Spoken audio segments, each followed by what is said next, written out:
पिछड़ों पर हो रहे अत्याचार के खिलाफ सड़क पर उतरी ओबीसी महासभा। साथियों नमस्कार, मैं लीलाधर राजपूत और आप देख रहे हैं टुडे छतरपुर सच के साथ। साथियों पिछले कुछ वर्षों में जिले के भीतर पिछड़ा वर्ग, एससी, एसटी और माइनॉरिटी के लोगों के साथ हुई बड़ी आपराधिक घटनाओं को सूचीबद्ध कर रविवार को ओबीसी महासभा सड़क पर उतरी। सर्वप्रथम छतरपुर में मोटे के महावीर मंदिर में एक सभा आयोजित की गई, जिसके बाद सैकड़ों लोग रैली निकालकर कलेक्ट्रेट पहुंचे, जहां मुख्यमंत्री के नाम ज्ञापन जिला प्रशासन को सौंपा गया। दोपहर 12 बजे ओबीसी महासभा ने मोटे के महावीर मंदिर में सभा आयोजित की, जिसमें सामाजिक और आपराधिक मुद्दों पर चर्चा हुई। इसके बाद रैली मंदिर से शुरू होकर छत्रसाल चौराहा, आकाशवाणी तिगड्डा होते हुए कलेक्ट्रेट पहुंची। ओबीसी महासभा के कार्यकारी प्रदेश अध्यक्ष श्री राकेश लोधी ने बताया कि ओबीसी महासभा ने कहा कि जिले में कई ऐसे मामले हैं जिनमें वर्षों बाद भी पीड़ित परिवारों को न्याय नहीं मिला। इसके अलावा कई लोगों पर फर्जी मुकदमे भी दर्ज किए जा रहे हैं।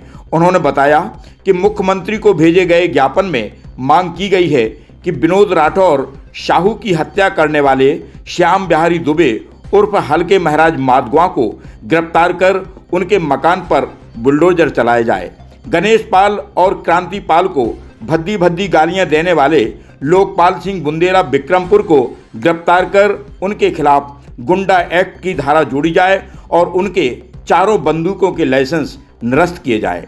इसी तरह हर रोज जिले की ताज़ा तरीन खबरों के लिए देखते रहिए टुडे छतरपुर न्यूज। धन्यवाद। मेरा नाम कृष्ण कुमार पटेल है, ओबीसी महासभा प्रदेश सचिव हूँ। और घटनाएं अगर एक हो तो बताई जाए। घटनाएं अनेक हैं और पूरा छतरपुर जिले का एससी, एसटी, ओबीसी के लोग सभी लोग परेशान हैं।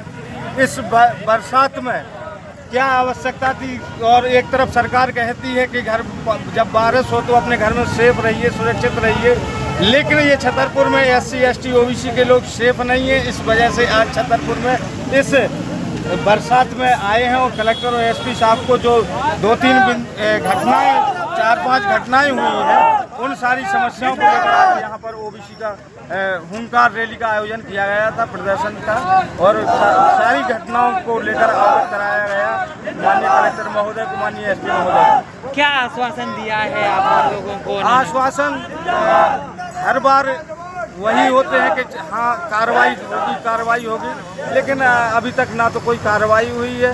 तो बहुत पहले की 2-3 साल पुरानी घटना है। जब 2-3 साल पुरानी घटनाओं का अभी तक कोई उनका निराकरण नहीं हुआ, उन पर कोई कार्रवाई नहीं हुई है, तो अब देखते हैं क्या है। उन्होंने कहा तो है कि बहुत जल्द से जल्द घटनाओं को जो अगर आप लोगों हुई की है जो मांगे हैं जिन पर कार्रवाई नहीं होती है, तो फिर आप लोग आगे क्या कदम उठाएंगे, क्या करेंगे फिर आप लोग?